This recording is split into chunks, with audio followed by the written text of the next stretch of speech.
always important to have an edge on your competition.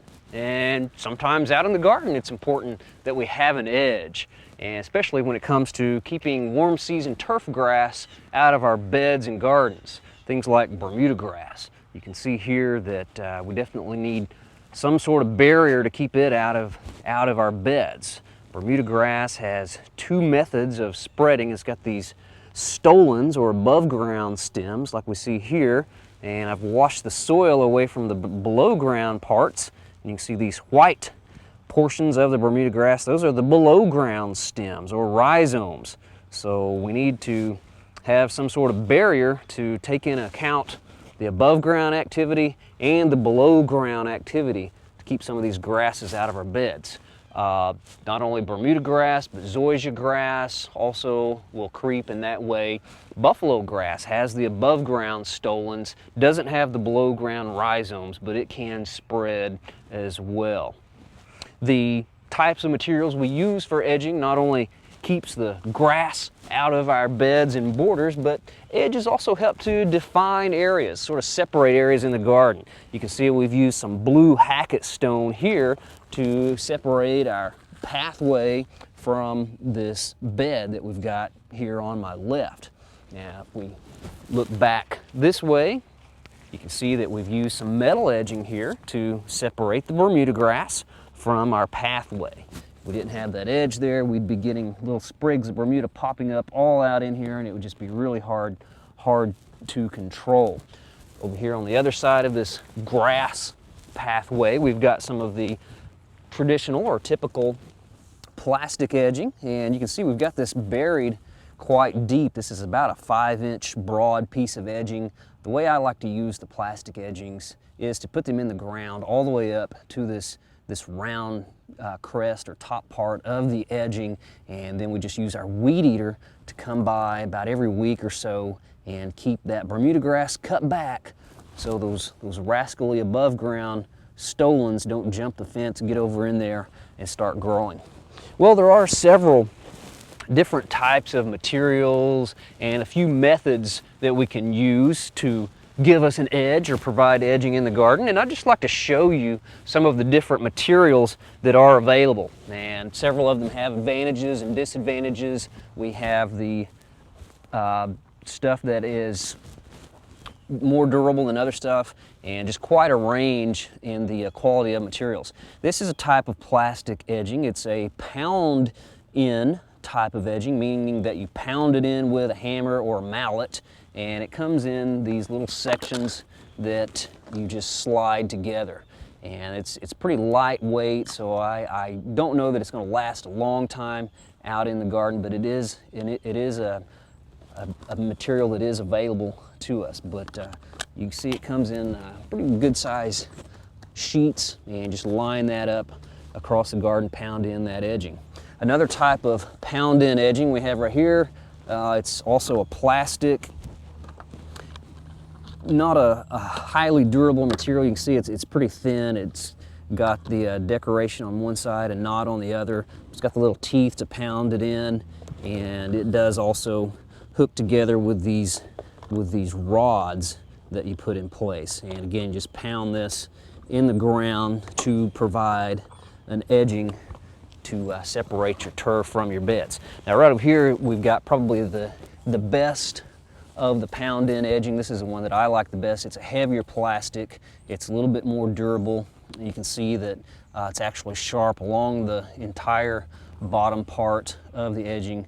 Of all the pound in edgings, this is the one that I would prefer to have. Again, you can just install it in just a matter of minutes in the garden with a mallet or a sledgehammer, and it should last a while. The heavier plastic should keep the weed eater from tearing it up as bad as well.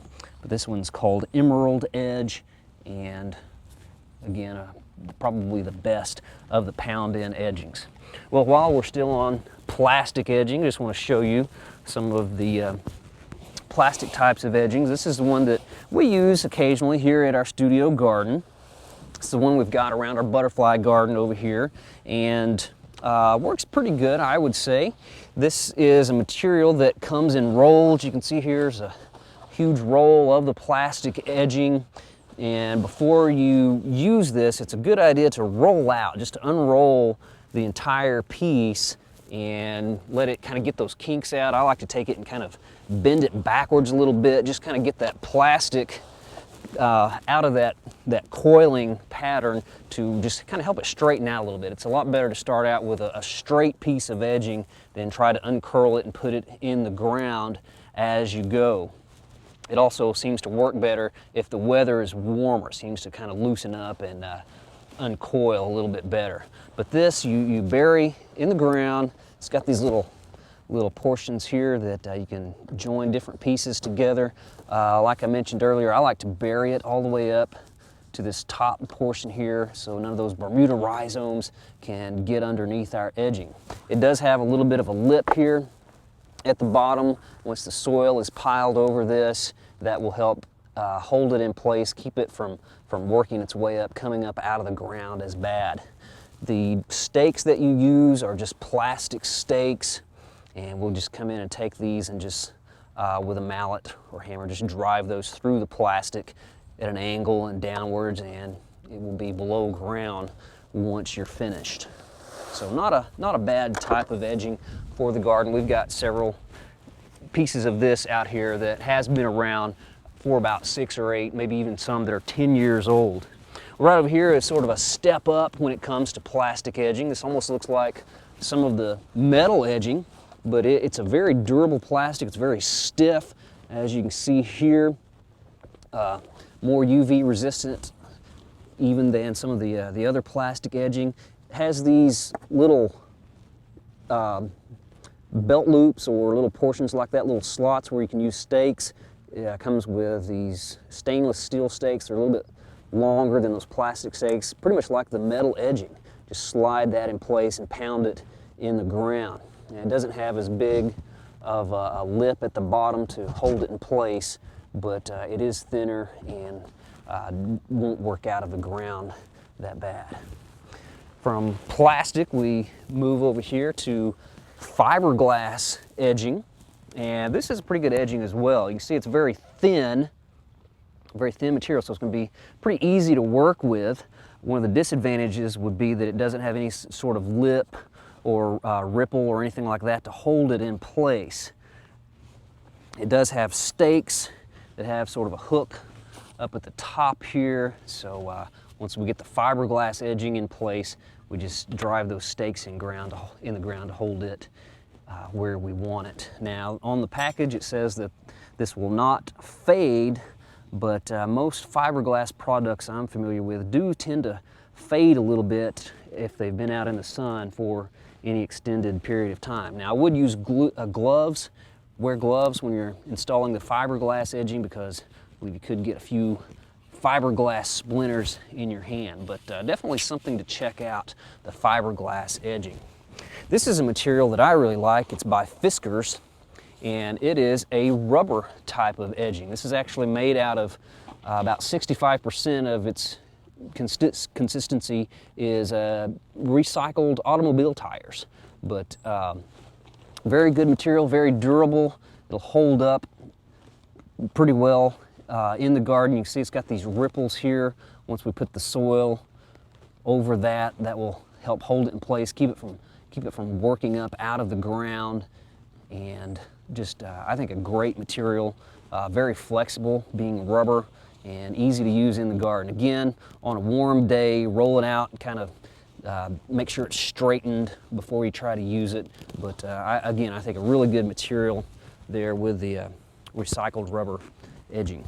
Another recycled rubber edging material, different concept in edging, is this perma-mulch. It is also made out of recycled tires, but this is something that you would use sort of like if you're going to maybe spray a small section of soil between your lawn and your bed, just always keep the grass kill that way. You can just lay this material down just sort of as a barrier. And again, you'll really have to watch the Bermuda grass trying to creep across the top. Probably still be a good idea to keep anything that pops up on this side on the non-turf side sprayed to keep it killed, but will lie flat. You can run your mower tires over it, and you don't have to worry about that kind of thing. So the perma-mulch, again, another recycled tire type of edging, sort of a different method of edging. Well, from the composite materials, we move to the metal edging, and we've got a section of it right here. You see this is the green color. It comes in green and black. Occasionally you can find the black colored metal edging. More durable than, of course, the plastics and things like that. I prefer actually the black color. Black blends in well into the landscape. You don't notice it as much in the garden, but the green is great as well. There are a number of different accessories that the metal edging has with it. The stakes, you can get extra stakes that are this size, and again it has sort of these loops that it fits through to hammer into the ground to hold in place. It's kind of neat. They give you stakes here in with the edging where the two pieces of edging would come together. There's two pieces here. You get some pliers and just break those loose and use those stakes. There are also stakes like this, maybe if you have to cut a piece and maybe join something to it. It's just got this bent over piece of metal here, but just a wider, different type of stake. For the end pieces, say you come to the end of the edging, there's also a stake to sort of guard or protect the end. Just drive that into the ground, sort of eliminates sort of a sharp corner there on your edging. There's also a corner piece if you're wanting to turn a corner here. Also a stake and a method of just holding those two pieces of edging together in that way. And there is the vinyl cap piece. Maybe you're worried about your children stepping on or falling on your edging. You can get this material and put it all along the top and kind of protect the sharp edges of the metal edging. Also comes in curved sections like we've got right here. And if you want to use something like this, you could use a few of these to maybe put around a tree out in your lawn to fill with mulch and keep a tree well around your trees with these curved pieces of the metal edging. Good material, lasts a long time in the garden. We also have some of the wooden types of materials. Now these aren't that expensive to buy, but some people like the look of wood in the garden. And these, again, you can hammer those into the ground. I'm not a big fan of these personally, but they have improved over the years by putting this strip of plastic or rubber along the back here to help keep the Bermuda grass from getting through there. Again, this does have to be below ground or those rhizomes are going to easily spread into your flower beds. But there's a design. Here's also another design. Instead of pointed stakes, it has some little metal rods to help hold it in place. And again, it's got the plastic strip along the back, so if you buried that a good distance, would help keep the Bermuda grass out of your beds. We can use other types of materials in the garden for edging as well, like these precast pieces of concrete here. Now these have to be leveled up, put in the ground, and they need to fit together really well to keep the Bermuda from growing in between them. But you can see that there's sort of this pattern here. If they fit tightly together, they can keep that Bermuda from coming out. Again, you'll need to bury these to keep the rhizomes from coming underneath. And because these are so short, you're going to lose a lot of your ornamental potential there. This piece here is a little bit taller, so it can go a little bit deeper in the ground. So that's something to think about as well. And it's also got a groove pattern for the next pieces to fit up against it as well. Something a little bit thicker would be something like these exclamation mark type pieces of edging, but you can see how they will butt up against each other. Again, get that level, get it tight, keep that Bermuda, keep those above ground stolons and below ground rhizomes from working through there. A lot of people use landscape timbers out in their garden as edging. You bury that.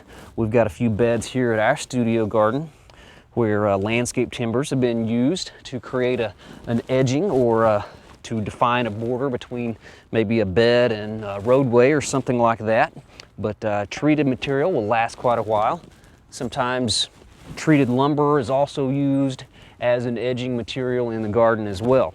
Now, out by our rock garden, we created an edge along our flagstone pathway, and to keep the Bermuda grass from getting into the flagstones, we put several flat rocks, but we also came in with some landscape fabric or weed barrier and just cut a few strips of this and put in behind those flat rocks to keep that Bermuda grass from getting in there. And it's been about 7 years now and we haven't had any Bermuda grass growing into our rock garden pathway.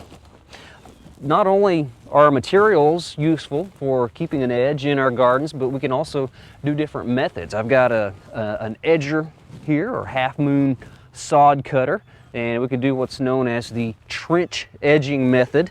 Just come along the edge of where the lawn meets the bed and do some edging like this. And if you go deep enough, you can cut those Bermuda grass stolons. Of course, you'll have to come by and pull those out. But there are lots of gardeners who do this type of edging, keep the lawn out of the flower bed.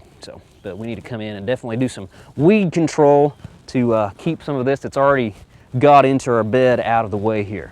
Well, hopefully you can utilize some of these materials or some of these methods to get an edge in your garden when it comes to keeping those warm season turf grasses out of your beds and borders.